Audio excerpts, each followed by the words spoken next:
Deputado Capitão Telhada. Muito obrigado, senhora presidente.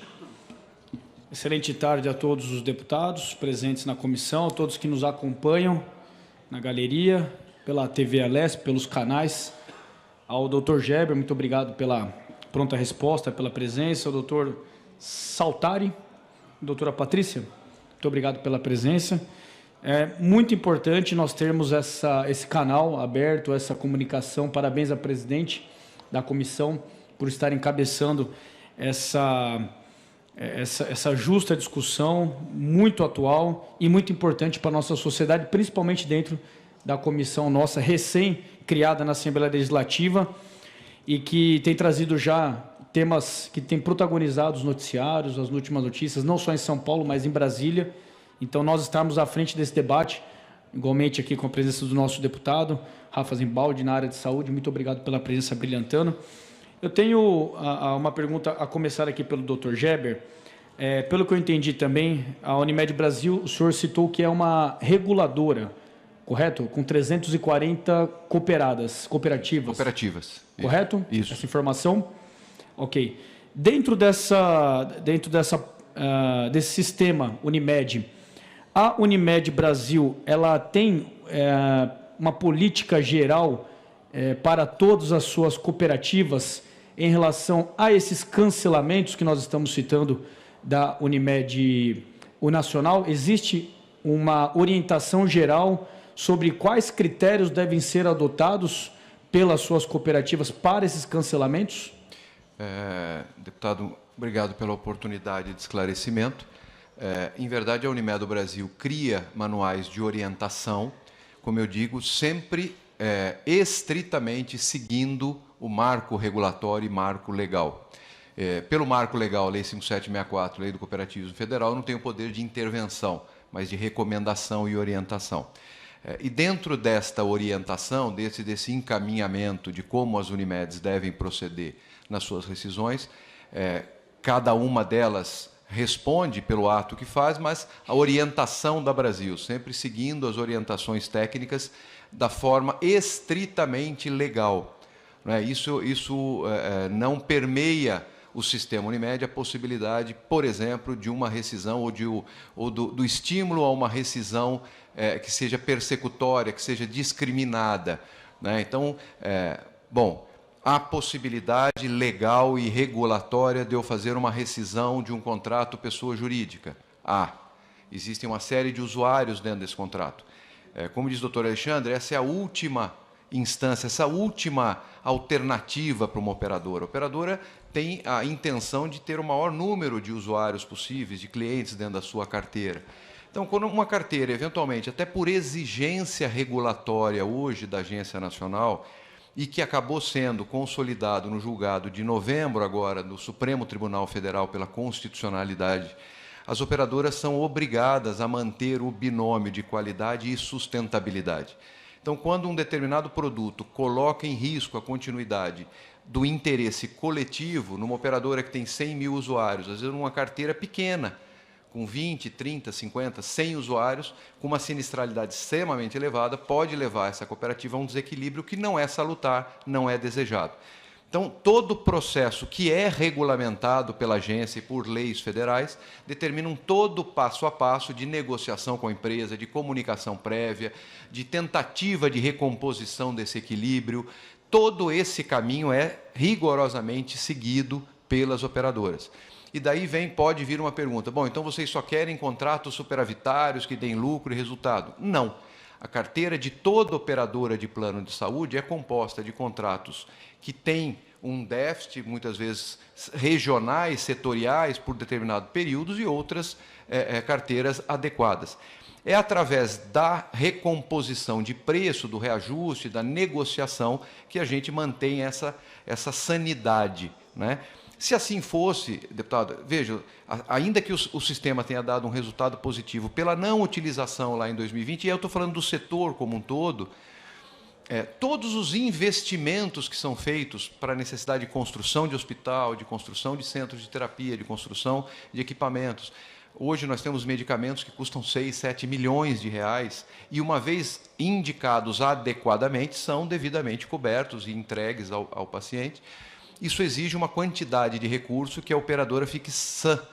Se nós pegarmos do início da agência, isso também é um dado público na Agência Nacional, o número de operadoras de quando surgiu a agência e de hoje, nós temos menos de 1/5 do número total de operadoras. Muitas fecharam, isso é muito ruim para o mercado.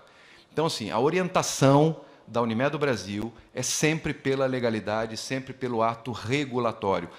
A gente entende esse impacto que causa, mas essa excepcionalidade da rescisão vem depois, pelo menos essa é a recomendação da orientação da Unimed do Brasil, de toda uma tentativa de manutenção desse contrato com a Unimed.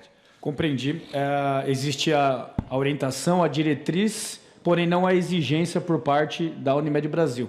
O senhor tem, dentro da Unimed Brasil, uma diretoria, um órgão de supervisão acerca do cumprimento ou do segmento da orientação que é passado pela Unimed Brasil? E caso não tenha essa colaboração por parte da cooperativa, um apontamento, uma visita, existe essa supervisão, esse controle? Na verdade, a Unimed do Brasil também tem ouvidoria, também tem departamentos abertos, e eu ia até, me permita uma interrupção, oferecer ao deputado Rafa Zimbaldi, qualquer questão também que não seja diretamente da Unimed Nacional, a Unimed do Brasil fica à disposição para intermediar junto à Unimed local, à ouvidoria local, à diretoria local, qualquer tipo de tratativa necessária à saúde. Nós temos canais diretos na Unimed do Brasil em que eu posso receber uma informação sobre uma determinada Unimed e eu passo, então, a agir sobre ela, eu passo a buscar essa informação através da federação estadual à qual ela é ligada ou, às vezes, diretamente até essa unidade, por hipótese, Unimed Santos ou Campinas ou Porto Alegre, etc. Então, a gente faz esse monitoramento, inclusive de imprensa, monitoramento de informações que surgem para que a gente possa fazer a adequada resposta ao mercado. Perfeito. A minha pergunta, presidente, para o doutor Saltari. Nós temos conhecimento que o reajuste das mensalidades, das contribuições, é acima da inflação nacional, a inflação médica. Temos conhecimento através do que apuramos aqui, dentro, inclusive, da comissão, tem sido quase que o dobro, né? E, então, assim, estão ocorrendo vários investimentos, como o doutor Geber citou, construção de novos centros de atendimentos, hospitais. Ou seja, nos parece ter sim uma saúde financeira, tanto as cooperativas individualmente como um todo, as associações que nós temos trazido aqui, que correspondem a diversos planos de saúde, nos parece, pelos bilhões de reais que temos averiguado aqui, ter uma saúde financeira adequada. E os investimentos que têm sido feitos não nos deixam mentir.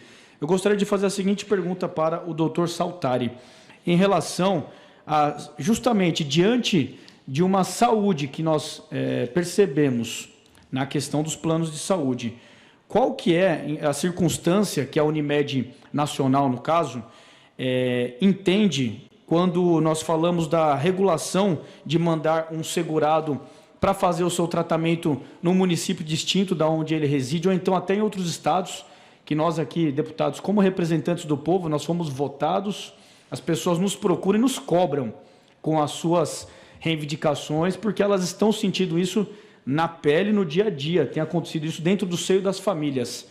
Então, eu não consigo entender, se o senhor puder nos trazer, qual critério objetivo ou subjetivo está sendo adotado para mandar as pessoas pegarem estrada com toda a questão de debilidade que já sofrem no dia a dia.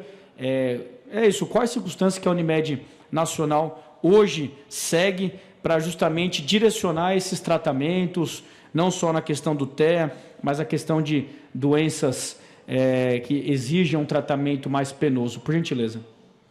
Obrigado pela pergunta, deputado. Primeiramente, sobre a questão dos reajustes, a gente tem duas formas de reajuste, né? Os reajustes dos planos individuais, que eles são determinados pela ANS, através de uma metodologia própria da ANS, e os reajustes de contrato coletivos, que eles são firmados e negociados entre as partes. Esses reajustes levam em consideração a utilização e os recursos disponibilizados a esses beneficiários ou aquela pessoa jurídica que nos contratou. Quanto à questão de pessoas que poderiam estar transitando de um estado ao outro, talvez não seja o caso da Unimed Nacional. Gostaria de ter até um caso específico para poder avaliar, porque a gente atua em regiões específicas. Então, cidade de São Paulo e municípios vizinhos, Salvador, Brasília, São Luís. Então, a gente tem rede própria em todas essas localidades.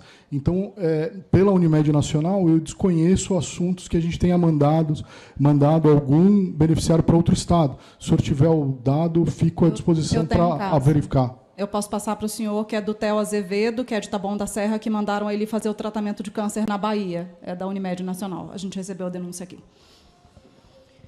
Vamos avaliar isso, deputado. Muito obrigado pelas respostas. Obrigada, deputado.